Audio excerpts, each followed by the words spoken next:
Bonjour, bien-aimés dans les Seigneurs. J'espère que vous allez bien. Moi, c'est la sœur Berthe Mouansa. Je suis membre du groupe J'attends le ciel.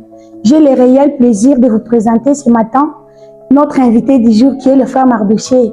Frère Mardoché, bonjour. Ah, bonjour, sœur. Vous allez bien? Ah oui, ça va très bien. Ça fait beaucoup de jours. En tout cas, je me sens aussi honoré. Je suis contente de vous voir. D'accord, vraiment. Sans pour autant tarder, nous allons passer à notre thème du jour, Oui. qui est quelle est la volonté de Dieu pour l'homme. Oui. C'est le frère Mardoché qui va nous décortiquer les thèmes en question. Oui. Frère Mardoché, nous avons quelques questions que nous voulons vous poser ce matin sur ce plateau. Oui. J'aimerais un peu savoir quelle est la volonté de Dieu, la réelle volonté de Dieu pour l'homme sur la terre. Ah oui, en tout cas, voilà, vous voulez savoir la réelle volonté de Dieu sur l'homme sur la terre? Oui. Voilà, là, je vais bien m'expliquer en tout cas, parce que lors de la création, quand Dieu créait l'homme, il avait placé l'homme dans ce monde ou sur cette terre pour que la personne soit peut-être, qu'est-ce que je voulais dire? Donc, pour qu'Adam, là je parle d'Adam, pour qu'Adam, la Bible dit quoi? Faisons l'homme à notre image, selon notre ressemblance, selon notre modèle. C'est-à-dire, l'homme au départ il était créé selon l'image de Dieu. Voilà, là je parle d'Adam au début avant qu'il soit pécheur. Donc la mission d'Adam c'était d'abord de remplir la terre avec une espèce des hommes saints. Là c'était la volonté de Dieu sur la vie d'Adam. Maintenant lorsqu'Adam a péché, là les choses changent. Et maintenant Dieu, donc à la mission qu'Adam avait, c'est comme si il y a une petite modification. Il a changé, voilà, il a changé. Maintenant là, il faut que maintenant Mungu atume muntu jua kwa kokoa image de Dieu. Voilà. Là vous allez savoir que tout d'abord la mort de Jésus à la croix, ce n'était pas seulement pour sauver l'homme. C'était aussi pour sauver son image. C'est quoi l'image de Dieu en fait? En tout cas, l'image de Dieu, c'est la personne qui est en vous. Donc, en moi, il y a une personne. Oui, il y a une personne, oui. Il y a une personne. Voilà, je peux prendre un exemple. Vous savez, par moment, ça peut vous arriver, vous tombez malade. Et quand vous tombez malade, vous disiez comment? Vous dites que c'est ma tête qui me fait mal. Est-ce que vous dites que j'ai mal? Non, c'est la tête. Vous dites que la tête me fait mal. La tête appartient à qui? À l'homme. Ah, voilà, la tête appartient à l'homme. L'homme là est où? Dans l'intérieur. Voilà, c'est l'image que Jésus est venu sauver. Oui. C'est comme ça donc. Donc nous, on a été sauvés par Jésus. Ah oui, nous avons été sauvés par Jésus. Maintenant, pourquoi nous avons été sauvés? Nous avons été sauvés pour retourner où nous étions avant que nous venions sur la terre. On était où avant? Dans l'éternité. Mais il y a des gens qui disent qu'il n'existe jamais d'éternité, le royaume du ciel n'existe pas. Oh, c'est faux. Alors, c'est comment d'abord? Je vais un peu d'éclaircissement.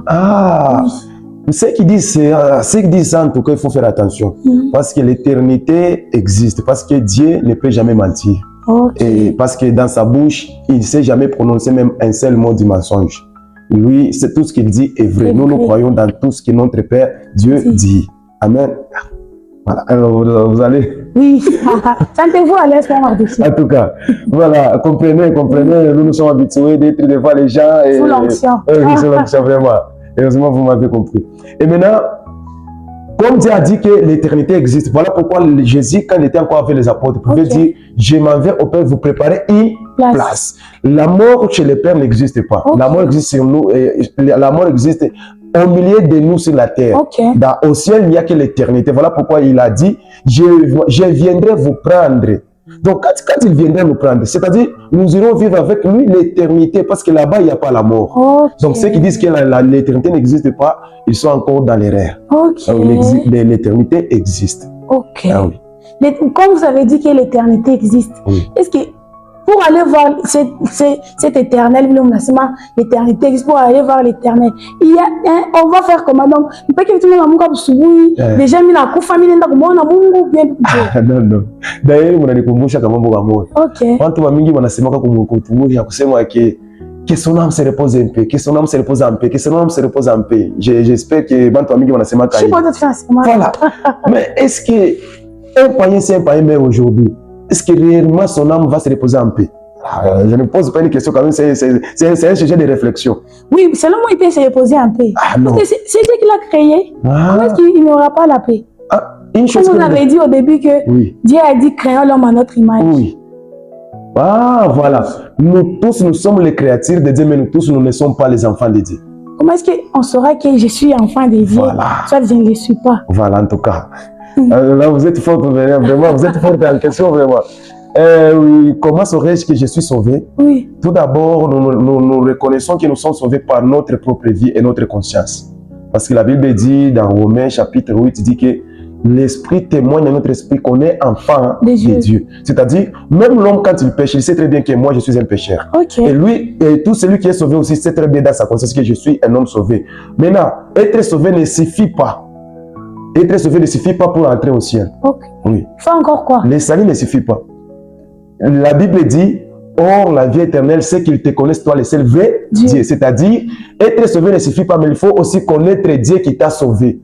Comment est-ce qu'on va le connaître? Voilà pourquoi Jésus, quand il est venu sauver l'homme, il ne s'est pas limité seulement en sauvant l'homme. Il a établi encore notre institution qu'on appelle Église.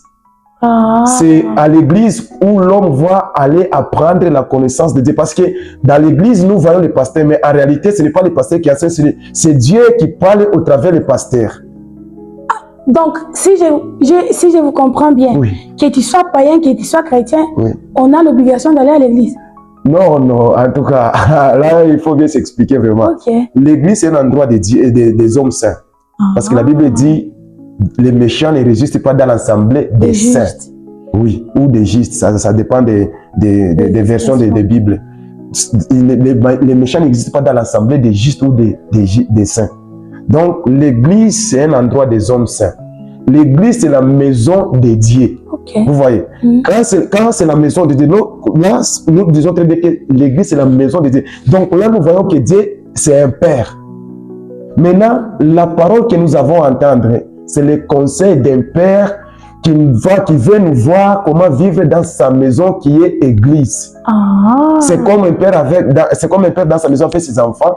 Il veut comment voir les enfants. Comment il se comporte selon sa volonté. Selon sa volonté, selon sa maison. C'est comme ça avec Dieu dans l'église. Donc l'église, c'est la maison de Dieu. C'est Dieu qui nous conseille comment nous allons nous comporter en tant que les enfants de Dieu dans sa maison qui est église. Selon sa volonté. Oui, selon sa volonté. Voilà pourquoi un païen dans l'église, il peut entrer, mais pour ne rien faire. Voilà pourquoi il y a même les hommes qui disent, les pasteurs qui disent que venez donner vos offrandes, un païen ne peut jamais. Bon, ça c'est un autre sujet, comprenez, j'en profite aussi quand même. Un païen ne peut jamais offrir pour Dieu. Il ne peut jamais offrir pour Dieu. Pourquoi? Parce qu'un païen est un enfant du diable. Tout païen, c'est un enfant du diable. L'offrande est uniquement pour les enfants de Dieu. C'est comme dans l'Ancien Testament, c'était seulement les enfants d'Israël pouvaient offrir pour Dieu. Là, je comprends bien, frère Mardouché. Donc, comme moi je suis païenne, je n'ai pas l'obligation d'aller à l'église offrir. Je dois d'abord croire au Seigneur Jésus. Oui, il faut d'abord passer par la conversion. Et maintenant, il y a une autre étape qui s'enchaîne vraiment. Et vous passez par la conversion. Là, vous devenez maintenant enfant de Dieu. La nature change. Là, vous êtes maintenant reconnu en tant qu'enfant dans la maison de votre Père qui est Dieu.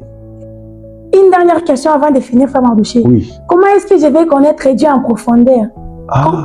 C'est comme à l'école, on nous apprend les histoires, les grands hommes qui ont découvert les embouchures.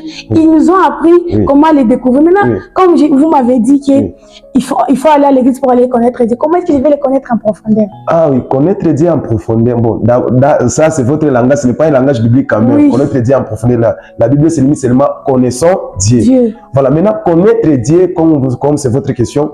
Nous avons, c'est pourquoi il y a des Bibles aujourd'hui dans le monde. Il y a des Bibles. C'est pourquoi j'ai dit que l'être sauvé ne suffit pas pour entrer au ciel.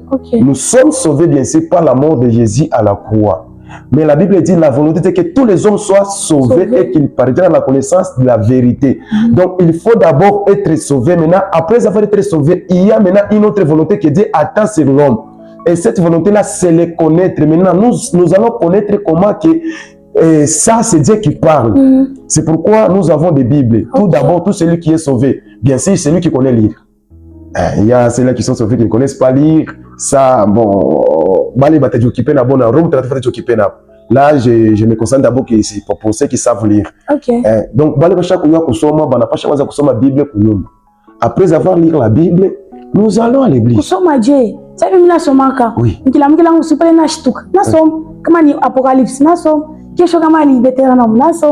Ah non, non. Il y a un ordre quand même, c'est un Dieu de l'ordre quand même. Il faut mettre de l'ordre dans tout ce que nous faisons comme œuvre, tout ce que nous faisons comme activité d'ordre spirituel. Donc on ne lit pas la Bible comme ça. Donc il faut mettre de l'ordre. Comment? Voilà pourquoi nous avons institué une méthode là. Il y a un guide de lecture. Il y a un papier, malheureusement, bon, je sais pourquoi il y en a aujourd'hui. Peut-être à la prochaine fois, si je serai encore invité, je vais vous apporter ça. Il y a un guide. Une conférence de mois d'août, à la journée prophétique, il y aura de quoi? Des guides. Ah oui, il y aura des guides. Là, nous vous assurons vraiment. Il y a tout un guide qu'on avait conçu par le Saint-Esprit. Donc, tout chaque panga ma livre, comment lire la Bible, afin que la Bible ne soit pas ennuyante. Vous voyez, terminer toute la Bible. D'abord, je ne sais pas. Vous lisez comment? Bon, je ne sais pas. Ce n'est pas permis de poser la question. Vous êtes libre. Vous êtes libre, vous pouvez poser. Je ne sais pas quand vous dites que vous lisez la Bible. Vous lisez comment? Vous terminez, vous commencez à Genèse pour terminer à l'Apocalypse, ou vous lisez seulement, vous faites la lecture des kangourous. Je viens de vous parler. Donc, si je me réveille le matin, là où mon esprit m'indique de lire, c'est là où je vais lire. Si c'est dans Job, je lis. Si c'est Apocalypse, je lis. Là, c'est votre esprit, ce n'est pas l'esprit de Dieu. Parce que si c'est l'esprit de Dieu qui vous indique de lire la Bible, vraiment, vous verrez que l'esprit de Dieu va vous donner même l'ordre. Vous allez lire la Bible selon du Saint-Esprit. Ok, je vois. Donc, la Bible, on commence à Genèse pour terminer à l'Apocalypse. C'est comme ça. Maintenant, si vous êtes forte, pour que vous ne se sentez pas ennuyante, vous pouvez commencer Genèse, après Genèse, Exode, comment vous prolongez, comment les livres se succèdent, comme ça, et puis jusqu'à ce que vous allez terminer avec l'Apocalypse. Ok, en conclusion, frère Mardoché, en venant ici, j'ai appris qu'il y aurait une journée prophétique du côté briquet. Mais je ne sais pas si vous pouvez nous parler un peu les détails sur ça, la date. Parce que quand vous avez parlé là, ça m'a inspiré aussi de vous écouter davantage. Ah bon, en tout cas, c'est gentil de vous, sinon c'est gentil de ma part. Ce n'est pas du tout une journée prophétique, mais c'est une campagne d'évangélisation. C'est une campagne d'évangélisation qui se tiendra au mois d'août, le 30 août. Le 30 août? Le 30 août, oui. Oui, comme déjà, c'est le thème que vous venez d'anticiper déjà, la volonté de Dieu sur l'homme. Oui. Ce sera même le thème. Bon, ce n'est pas le thème, mais ça se ressemble un peu, oui. Ça se ressemble parce que nous allons parler même là-bas sur ce que Dieu pense de l'homme. J'aimerais d'abord savoir l'adresse. Quand vous avez parlé, vous m'avez même inspiré de vous à lire la Bible.